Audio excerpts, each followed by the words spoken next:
बीते कुछ दिन पहले मुझे मालूम पड़ा कि परवीन जाधव उर्फ नाना फटकरे ने एक प्रेस कॉन्फ्रेंस ली। वो उन लोगों को साथ में लेके प्रेस कॉन्फ्रेंस लेता है जिनके साथ में मेरे 2.5 साल से मामला चल रहे हैं, जिन लोगों ने पुलिस के सामने उनकी औरतें, उनके आदमियों ने मेरे पर जानलेवा हमला किया। कौन से होते हो, नाम क्या है? शाहिदा, यासीन, नज़ीर, तुलवे, याकूब, आसिफ, ये सब लोग वीडियो में दिख रहे हैं। लोग जिन लोगों ने जिस औरत प्रेस कॉन्फ्रेंस में स्टेटमेंट दे रही है, वो और उसके हस्बैंड, उसके देवर, उसके जेठ सब लोग हैं, पुलिस के सामने मेरे ऊपर जानलेवा हमला करते हैं। ये सारे फोटोग्राफ्स में उनके एक्शन मोड दिख रहे हैं। बहुत सारी पूरी कॉपी है मेरे पास में। ये 2.5 साल पहले ही घटना है। उसके बाद में वो लोग ने एक लड़के को वो आप स्टेपिंग करके मेरे ऊपर 326 और पोस्को का केस बनवाते हैं, जो पुलिस इन्वेस्टिगेशन में उनके इन्वेस्टिगेशन में एनसी फाइनल होता है। क्योंकि मालूम है ये क्यों होता है? क्योंकि उसी लड़के ने चौकी में और कोर्ट में जाके स्टेटमेंट दिया है, जिसकी ये कॉपी है, कि मेरे को याकूब और आसिफ ने वार मारा था और सईद और अशरफ का नाम लेने बोला था, जिसका कोर्ट में 164 होता है। ये उनके क्रिमिनल रिकॉर्ड कायदा स्टेटमेंट दे रही है।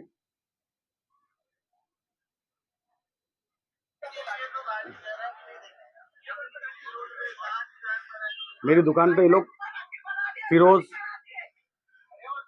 जो मीडिया में बैठ के स्टेटमेंट दे रहा है कि मैं रिक्शा स्टैंड, कैसा मेरी दुकान पे ये लोग आके गाली दे रहे हैं। ये लॉकडाउन का मैटर है। देख लो, मेरे पीछे कई साल से लगे हुए हैं और इनके बहुत सारे इलीगल धंधे हैं, जिसका एविडेंस है मेरे पास। जैसे इनका गुटखे का धंधा है, इनका सूरत चलता है वीडियो है, कैरम चलता है, वो भी वीडियो है। और मेरी अडानी से रिक्वेस्ट है कि रमन मामा में जो भी चोरी की लाइट चलती है उसको सही से आके इन्वेस्टिगेशन करें।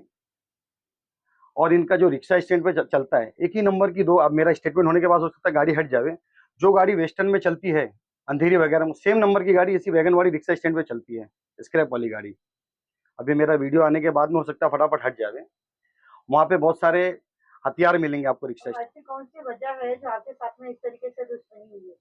ये लोग मेरे पीछे कई साल से लगे हुए हैं और ये बार बार जो बोलती है, ये लोग बोलते हैं कि मैंने मर्डर किया था।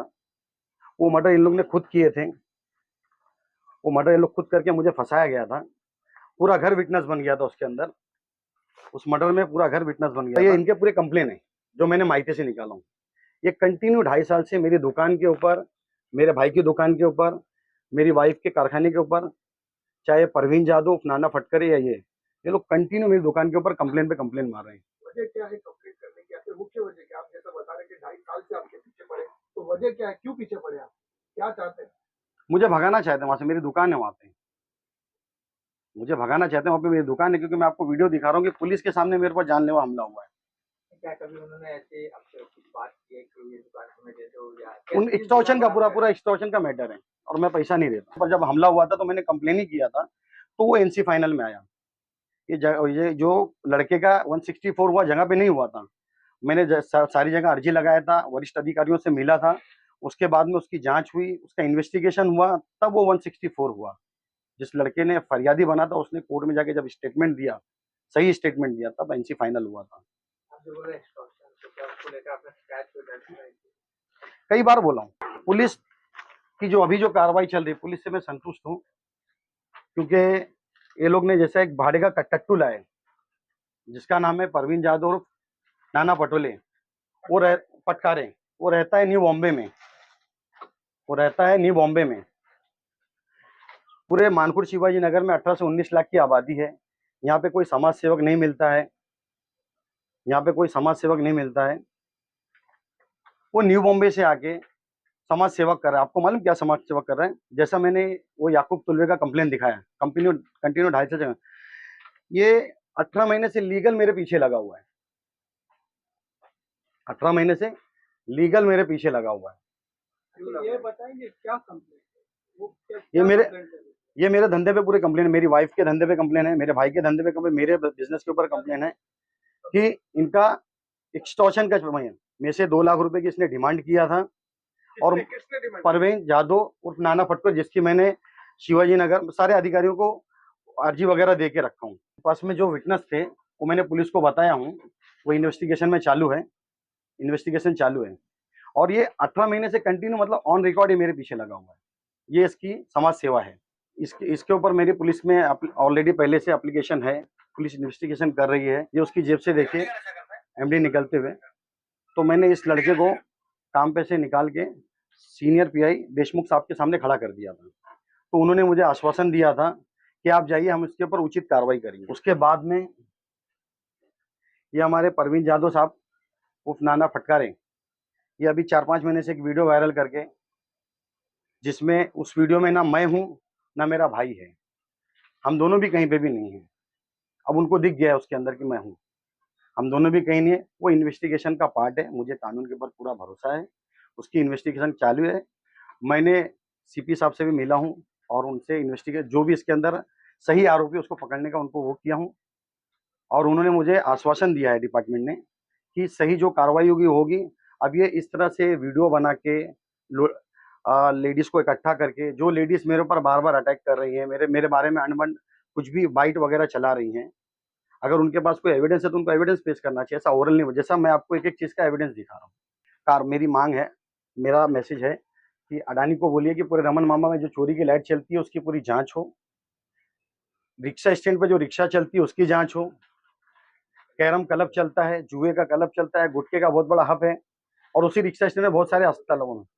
अभी अंत में क्या मांग है आपकी? और सर सुनिए ना, और ये लोग बार बार मदद की कंडीशन, वो बार बार ये लोग मेरी भाभी को भी इन्वॉल्व किए। देखिए, हर किसी के घर के मसले होते हैं, सबके घर में कुछ ना कुछ मसले हैं। मेरे घर में मेरी भाभी के साथ में मेरा कोई ऐसा मामला नहीं है। मेरा जो घर है, जिस घर में मैं रहता था या मेरी भाभी रहती थी, वो घर मेरी कमाई का खरीदा हुआ था। मैंने मोहब्बत में अपने भाई के नाम पे पेपर बनवा दिया था। उस टाइम पे भाई ऑफ हो गया तो उनकी नीयत पूरी बदल गई, वो पूरा। और उन्होंने फिर वो लोग स्टेटमेंट एक दिखा रहे कि वो अपनी भाभी को मारा 27 तारीख को आईसीयू में। तो ये 27 तारीख का साइन हॉस्पिटल का पेपर है आईसीयू का, जिसमें उन्होंने खुद स्टेटमेंट दिया है कि मैंने पॉइजन पी थी।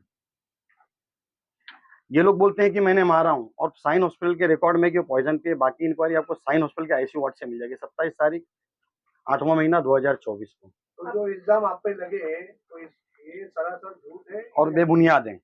और ये रहा उसका एविडेंस। उनको मैंने जो भी पेमेंट दिया हूँ, जो भी पेमेंट है मेरा, सब मेरा लिखित में पेमेंट है, ट्रांजेक्शन वाइड है। उन्होंने जो भी मुझसे डिमांड की थी 28 लाख कुछ रुपए की, 28,67,000 था, ये पूरा मैंने उनको वाइड में दे दिया हूँ। तो हर किसी के घर के मामला रहते हैं, उनको ये सब मामले में, मेरे घर के मामले में इन्वॉल्व होने की कोई जरूरत नहीं थी। हाँ, ये और पर्सनली में भी मैडम मेरे पास एविडेंस है कि मैं मेरी भाभी को क्यों मारूंगा। ठीक है, मेरी भाभी, हर किसी के घर के मामला रहते हैं, तो मैं अब मेरी भाभी को सर्टिफिकेट देने नहीं जाऊंगा। ये साइन हॉस्पिटल का पेपर है, उनका खुद का स्टेटमेंट में, और मैंने उनको पेमेंट दे दिया, ये उसका रिकॉर्ड है, ऑन रिकॉर्ड। इसमें ये भी कहा जा रहा है कि हाजी अरफत आपको मदद कर रहे हैं। नहीं नहीं, ऐसी कोई बात नहीं है। वो हमारे नेता हैं, हम उनकी आदर करते हैं। अगर इनको ऐसा लगता है तो ये भी हाजी साहब के पास जा सकते हैं। वो तो लोग नेते हैं, वो तो उनके लिए, उनके दरवाजे सबके लिए खुले हैं। ये भी जाए अपनी बात रखे, हम जाते हैं हमारी बात रखते हैं। और मुझे, अगर मैंने उस नाम से, या आप लोग बोल रहे हैं, जो बता रहे हैं कि मैं किसी के नाम से डरा हूं, तो कोई एविडेंस होना चाहिए। उनके वहां पे, तुलवे फैमिली के वहां पे 40 से 45 घर है, मैं अकेला हूँ। वहां पे उनके 40 से 45 से घर है, मैं अकेला जाता हूँ, मेरी जान को खतरा है। क्योंकि ये परवीन जाधव ने मुझे ये जिस वीडियो में मैं नहीं दिख रहा हूँ, ये वीडियो बनाने के बाद में, ये केस बनाने के बाद मुझे आगे धमकी दिया है। अब इसका अंदाजा यहाँ से लगाइए कि जिस वीडियो में ना मैं दिख रहा हूँ ना मेरा भाई दिख रहा है, उसमें एक एफआईआर हो जाता है। मगर वो पुलिस इन्वेस्टिगेशन कर रही है, वरिष्ठ अधिकारियों ने मुझे आश्वासन दिया है। मैं खुद सीपी साहब से जाके मिला हूँ, तो मुझे पुलिस कानून के ऊपर पूरा भरोसा है। जिस तरह से आपने बोला कि मेरी जान को धोखा है, तो किसको जिम्मेदार मानेंगे अगर कुछ होता है? तो मेरे को तो ये परवीन जाधव और तुलवे फैमिली ने। अंत में क्या मतलब क्या मांग करेंगे? माध्यम से आप क्या मैसेज देना चाह रहे हैं? मांग क्या है? मेरी आपके चैनल के माध्यम से मेरी ये मांग है, हमारे सीएम साहब से, हमारे सीपी साहब से, हमारे डीसीपी साहब से, और हमारे सीनियर मैडम से कि जो भी इस मैटर में निष्पक्ष जांच हो और मेरे को इंसाफ मिले। और मेरी जान को खतरा है, मैं बार बार बोल रहा हूँ, क्योंकि मैं वहाँ अकेला रहता हूँ। इनकी 40 से 45 घर हैं और मुझे ये बहुत सारे कोई भी केस में फंसाने की धमकी दी है। और जिस मर्डर केस की बात करते हैं ये मर्डर केस में मुझे कोर्ट ने, ये मेरा ऑर्डर नहीं, मुझे कोर्ट ने क्लीन चिट दिया है। आपका नाम क्या है? मेरा नाम सईद सगीर अहमद खान। आपके बारे में जो खोटे एविडेंस दाखिल किए, इसके बारे में सब एविडेंस के साथ में आप आगे क्या उनके आगे कुछ ये हमारी लीगल टीम देख रही है, तो मैं इसके लिए मैं आपके साथ कोई भी बात लीगल और डॉक्यूमेंट के बेस पे बात किया।